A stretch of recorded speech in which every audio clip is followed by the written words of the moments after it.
Psikologi humanistik muncul di tahun 1950 sebagai kekuatan ketiga setelah behaviorisme dan psikoanalisis, dipelopori oleh tokoh seperti Abraham Maslow dan Carl Rogers, menawarkan pandangan optimis bahwa manusia memiliki potensi bawaan untuk pertumbuhan, aktualisasi diri, dan makna, menekankan kebebasan, pilihan, serta pengalaman subjektif, bukan hanya determinisme bawah sadar atau perilaku yang dipelajari. Aliran ini lahir dari ketidakpuasan terhadap pandangan pesimis dan reduksionis dari dua aliran sebelumnya, terutama setelah Perang Dunia Kedua yang memicu kebutuhan akan pendekatan yang lebih manusiawi dan holistik. Nah, di sini tokohnya ada Erich Fromm.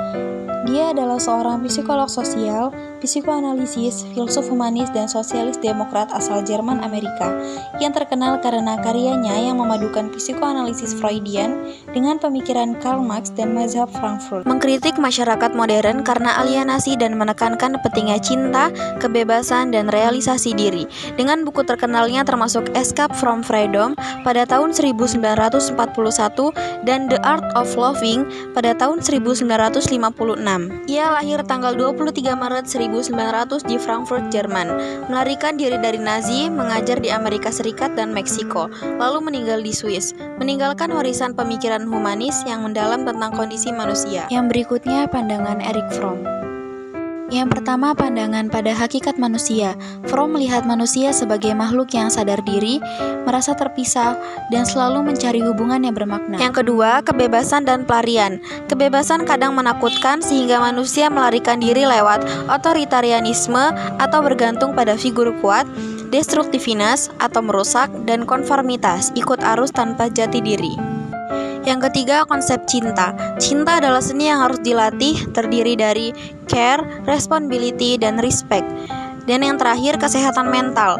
Orang sehat menurut Fromm adalah yang mencintai secara dewasa, kreatif dan produktif, memiliki jati diri, dan hidup dengan nilai yang jelas. Berikutnya tentang mekanisme pelarian dari kebebasan. Yang pertama, otoritarianisme. Otoritarianisme adalah kecenderungan seseorang untuk menyerahkan kebebasannya kepada pihak yang dianggap kuat. Mereka merasa tidak mampu berdiri sendiri sehingga memilih untuk tunduk pada kekuasaan atau justru mendominasi orang lain. Yang kedua adalah destruktivitas. Destruktivitas adalah pelarian berupa keinginan untuk merusak, baik diri sendiri maupun orang lain. Bentuk ini bukan karena ingin berkuasa, tetapi karena ingin menghilangkan rasa tidak berdaya. Orang yang destruktif merasa lebih aman ketika sesuatu yang membuatnya cemas dihancurkan. Dan yang terakhir, konformitas. Konformitas terjadi ketika seseorang memilih menjadi sama seperti orang lain agar tidak dianggap berbeda, karena mereka mengikuti standar lingkungan tanpa benar-benar tahu apa yang mereka inginkan. Berikutnya, aku akan menjelaskan tentang gangguan kepribadian menurut Erich Fromm. Menurut Fromm, ada 3 bentuk gangguan kepribadian yang muncul ketika kebutuhan dasar manusia tidak terpenuhi dan ketika seseorang gagal mengembangkan orientasi hidup yang sehat.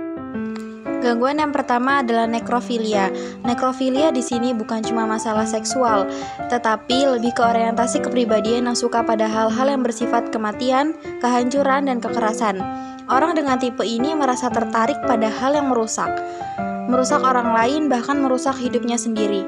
Mereka merasa kuat ketika bisa menghancurkan sesuatu. Buat Fromm, ini muncul karena seseorang kehilangan rasa hidup dan gak mampu membangun sesuatu yang bermakna. Yang kedua yaitu narsisme berat. Ini bukan narsisme biasa, tapi narsisme ekstrim. Orang dengan kepribadian ini merasa dirinya paling istimewa, paling benar, dan sering meremehkan orang lain. Mereka gampang marah atau depresi ketika dikritik, karena harga dirinya rapuh banget dan sangat bergantung pada pengakuan. Jadi, meskipun kelihatannya percaya diri, sebenarnya mereka tuh sensitif dan gak stabil. Gangguan yang ketiga disebut simbiosis incest. Ini bukan tentang hubungan biologis, tapi tentang ketergantungan emosional yang ekstrim, terutama pada ibu atau figur pengganti ibu. Di sini, seseorang merasa gak bisa berdiri sendiri. Identitasnya hilang karena terlalu menyatu dengan orang lain. Dia merasa aman hanya kalau dekat dengan figur itu, tapi akibatnya ia tidak pernah merasa benar-benar tumbuh menjadi pribadi yang mandiri. Ringkasan orientasi karakter. Orientasi karakter muncul ketika seseorang tidak mampu mengembangkan kebebasan secara sehat. Ada 4 orientasi non-produktif dan 1 orientasi produktif. 1. Reseptif.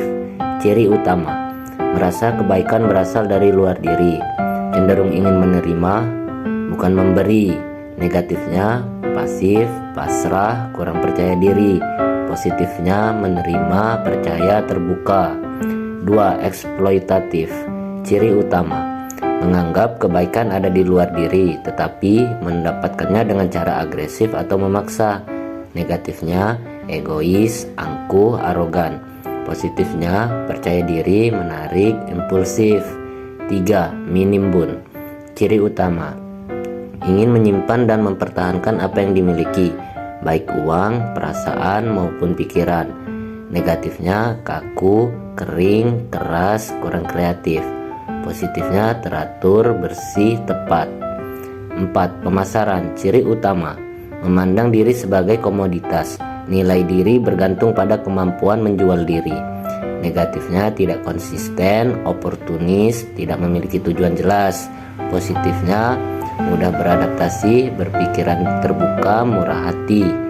Orientasi produktif memiliki 3 dimensi: bekerja, mencintai, dan bernalar. Orang produktif menggunakan kerja, cinta, dan pemikiran untuk mengembangkan potensi diri. Ini merupakan orientasi paling sehat karena dapat menyatukan diri dengan dunia sambil tetap mempertahankan keunikan pribadi. Kebutuhan eksistensial menurut Erich Fromm. 1. Keterhubungan relatedness. Manusia butuh merasa terhubung dengan orang lain atau dunia. Caranya bisa lewat kepasrahan, kekuasaan, dan cinta. Kepasrahan menyerahkan diri pada sesuatu yang lebih besar. Kekuasaan menyatukan diri dengan menguasai orang lain. Cinta, bentuk paling sehat, hubungan setara tanpa kehilangan jati diri. Yang kedua, keunggulan transcendence.